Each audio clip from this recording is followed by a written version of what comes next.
Okay, riders. So, ito yung cover photo ko dati. So, it's Allen Iverson and Michael Jordan. Yung first meeting nila. Alam nyo ba, ito yung first meeting nila. Yung nangyari yung famous na crossover ni Allen Iverson kay Michael Jordan, hindi na nila first meeting yun. Sa tingin ko, third or fourth meeting na nila yon. But then, this is the first meeting nila na makapansin ninyo, duel nila yan.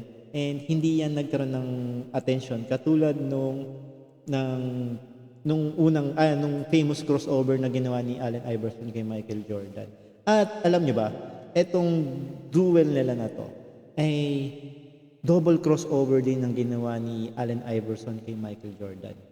Yun nga lang, hindi ito kasing ganda nung famous crossover ni Allen Iverson sa kanya nung naka-red jersey si Michael Jordan nun. But dito, naka-black jersey sila dito. At itong jersey na to, no, ito yung season na 72-10 ang Chicago Bulls versus sa buong NBA, buong liga. So dito sila nag 72-10 and naging champion din sila. And ito, papakita ko sa inyo yung double crossover ni Allen Iverson kay Michael Jordan. 7 for him now, 98-95 Bull. Iverson with Michael on him.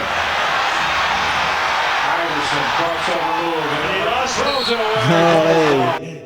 So ayun, so dito sa pagkakataon na to, double crossover yung ginawa niya doon, pero turnover kasi nga at 7 turnover na niya yun.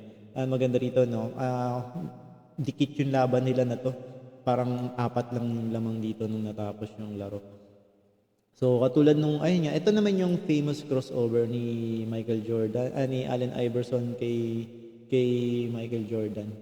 So, i-play ulit natin. So, nagkaroon lang maganda rito kasi nasa... I heard Phil Jackson yell, Michael. Iverson has Jordan. The crowd is into it. I gave him a little cross to see would he bite on it. I let him set his feet, and I stepped it back again. Allen shakes screen, gets two! Mike said no. Allen said yes. The bucket, the crowd loves it. Okay, so yun, no? Dito medyo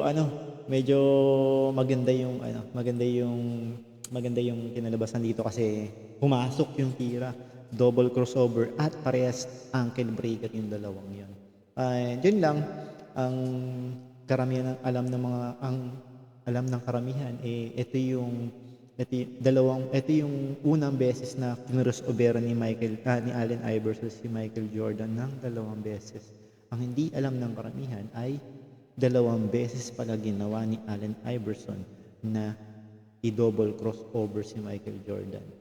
So, yun mga idol. So, kung sa tingin ninyo na medyo nagulantang kayo doon at ngayon lang binagita yung ganyang pagkakataon, please don't forget to hit that subscribe button and like nyo na rin itong video na to and comment down below. Tag nyo to sa mga friends ninyo.